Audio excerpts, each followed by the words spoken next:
Anaknya di rumah, orang tua sendiri mengatakan bahwa anak saya tidak sekolah, ya kan? Untuk meyakinkan bahwa anaknya itu sekolah kepada orang tua, sementara anaknya tetap di rumah, ya karena namanya kita, kalau sekolah itu ya ada di kelas, sekolah itu ada gurunya, sekolah itu ada bangkunya. Jadi kalau anak itu ada di rumah terus, bahkan orang tua itu mengatakan anak saya sudah putus sekolah, ya karena mereka tidak pergi sekolah. Itu di masa pandemi COVID. Jadi yang pertama dari sisi orang tua, kita belum mempersiapkan orang tua untuk menjadi tenaga pendidik. Kita belum mempersiapkan bahwa orang tua itu untuk menjadi guru buat anak mereka sendiri.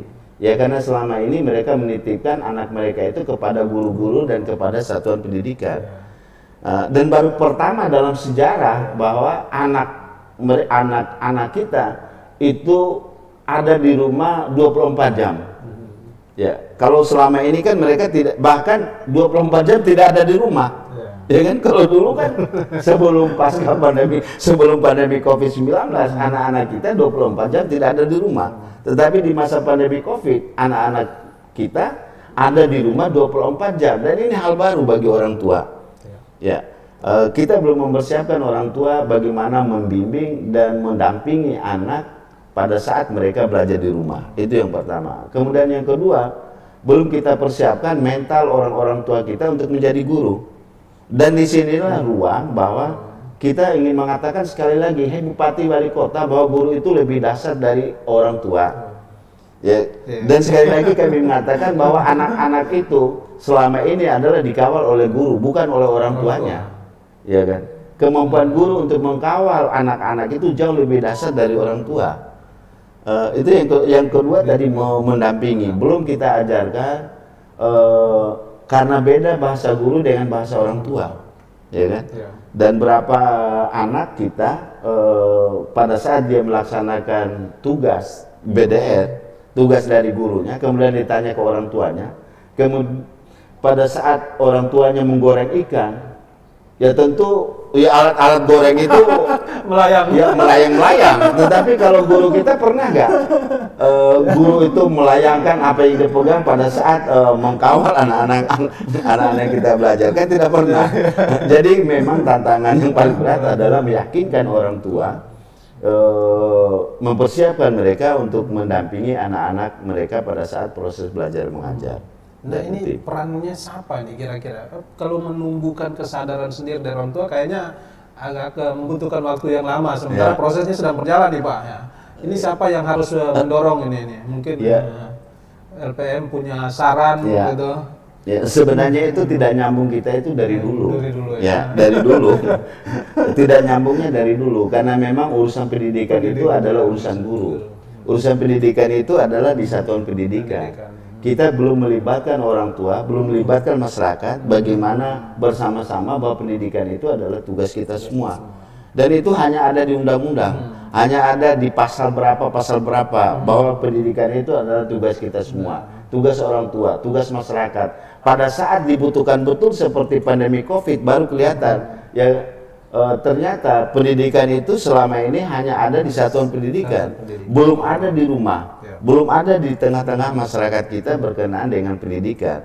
Nah justru sekarang ini kita ingin mengatakan bahwa kalau Bupati Wali Kota keberhasilannya itu diukur dari pendidikan, itu sebenarnya harus kita lakukan.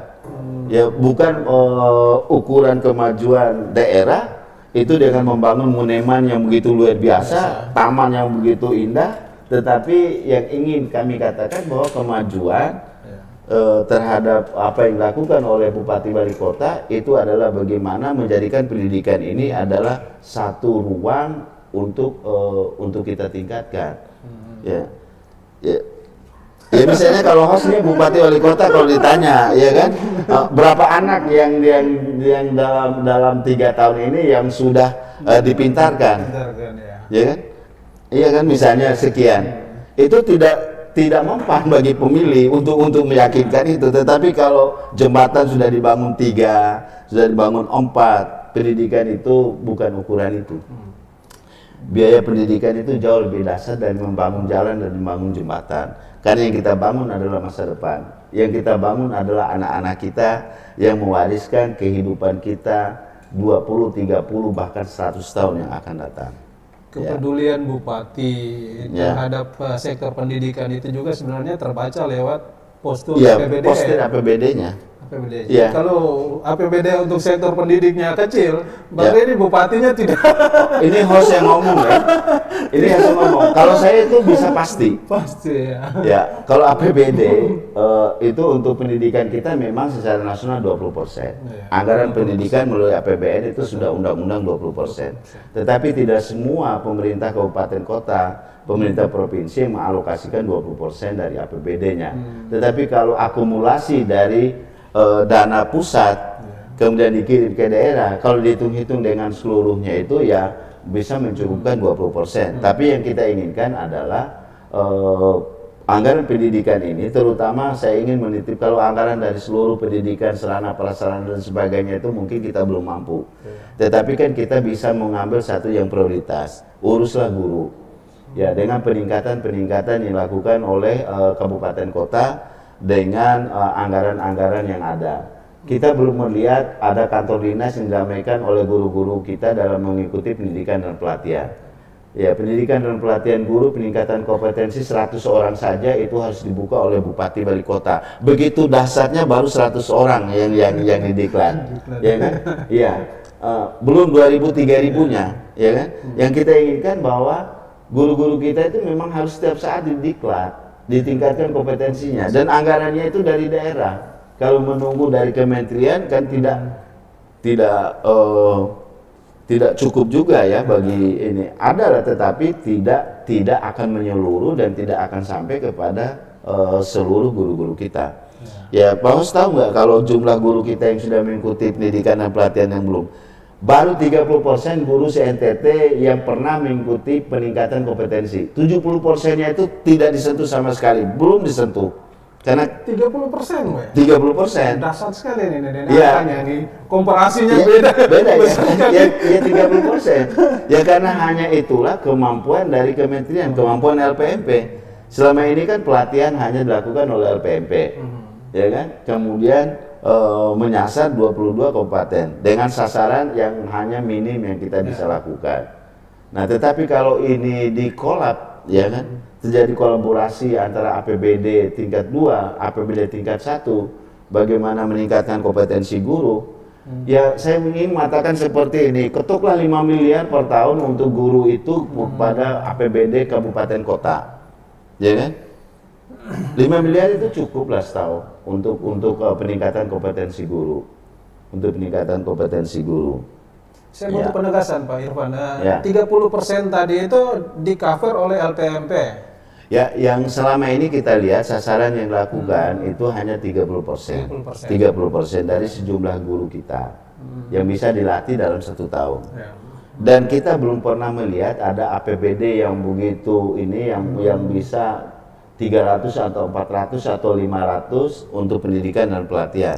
Ya kan, untuk pendidikan pelatihan. Nggak tahu loh kalau zaman pilkada saat seperti ini mungkin incumbent-nya mau diklat atau tidak, ini kita nggak tahu kan. Tergantung momentum. Tergantung pendidikan itu tergantung momentum juga Pak ya. Jadi kan begini, saya ingin mengatakan seperti ini.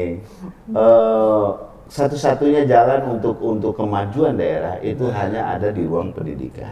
Ya, kalau pendidikan kita ini kita urus dengan sebaik-baiknya, guru kita perhatikan, kemudian guru kita jamin dalam pelaksanaan tugasnya, maka itu akan tercapai peningkatan mutu pendidikan. Karena penjaminan dan peningkatan mutu pendidikan itu ada di satuan pendidikan, Pak Hos. Ya, jadi tidak ada di mana-mana, hanya ada di sekolah. Kemudian yang melakukan ini 5 standar itu dilakukan oleh guru. Jadi 5 standar itu ada pada guru. 3 standar yang lainnya adalah tanggung jawab pemerintah daerah. Sarana prasarana apa kita harus minta ke kepala sekolah untuk mencukupkan sarana prasarana pendidikan yang ada di satuan pendidikan? Tidak mungkin. Pemerintah lah yang akan mencukupkan sarana prasarananya.